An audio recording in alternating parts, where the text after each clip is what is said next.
नमस्कार। अनंत कथा अमृत के भाग 41 में पूरनदा कहते हैं, वर्ष 1951 में मैं अपनी पत्नी कमला जी के साथ बैठा चाय पी रहा था। तब हम फॉरेस्ट क्वार्टर हल्द्वानी में रह रहे थे। पत्नी का स्वास्थ्य 1-2 माह से ढीला पड़ता जा रहा था। चाय पीते पीते मैंने देखा कि उनकी ठोड़ी धीरे धीरे टेढ़ी होती जा रही है और बायां नेत्र खुला का खुला रह गया। देखते देखते चेहरा विकृत हो गया, होठ एक ओर को भिज गए। स्पष्ट था कि उन्हें पक्षाघात यानी कि लकवे का दौरा पड़ा था। अपनी आर्थिक दैन्यता को ध्यान में रखते हुए मैं सोचता रह गया कि मैं अब क्या करूं। महाराज जी को स्मरण करने के सिवा मेरे पास कोई चारा ना था। वही करता रहा। उस पर राजकीय कार्यवश बाहर भी जाना पड़ गया। लौटकर पाया कि दशा और गंभीर हो चली है। आँख की पुतली में सफ़ेदी आ गई, धुएं सदृश, और चेहरे पर धूमिलता।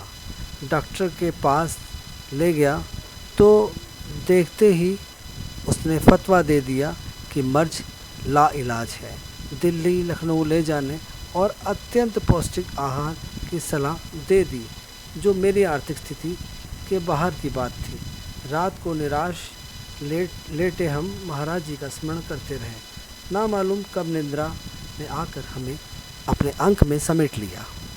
पर 4 बजे सुबह पत्नी कमला उठते ही बोली, अरे महाराज जी के नहाने के लिए गर्म पानी करना है। हम दोनों रात भर स्वप्न में महाराज जी के ही साथ थे और उनकी बात सुनकर मैं भी हड़बड़ा कर उठा तो पाया कि प्रभु तो है नहीं, पर रात्रि भर सरकार के साथ रहने का ही प्रभाव होगा कि उसी प्रकार चाय पीते पीते उनकी खुली आँख झपकने लगी। थोड़ी धीरे धीरे अपने स्थान पर आने लगी। एक ही चीज़ रह गई थी, अब पुतली में सफ़ेद और होठों पर टेढ़ापन, एक चेहरे की धूमिलता। डॉक्टर से कहा तो उसे सहसा विश्वास नहीं हुआ। बोला, यह तो केवल उनकी दया कृपा का फल है। मैंने पुतली की सफ़ेदी हेतु दवा मांगी तो उसने कहा कि इसका एक ही इलाज है, पुतली पर काला टैटू बनवा लो।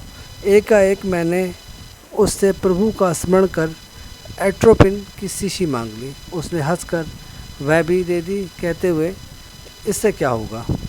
घर आकर मैंने उनकी आंख में एट्रोपिन डाल दी।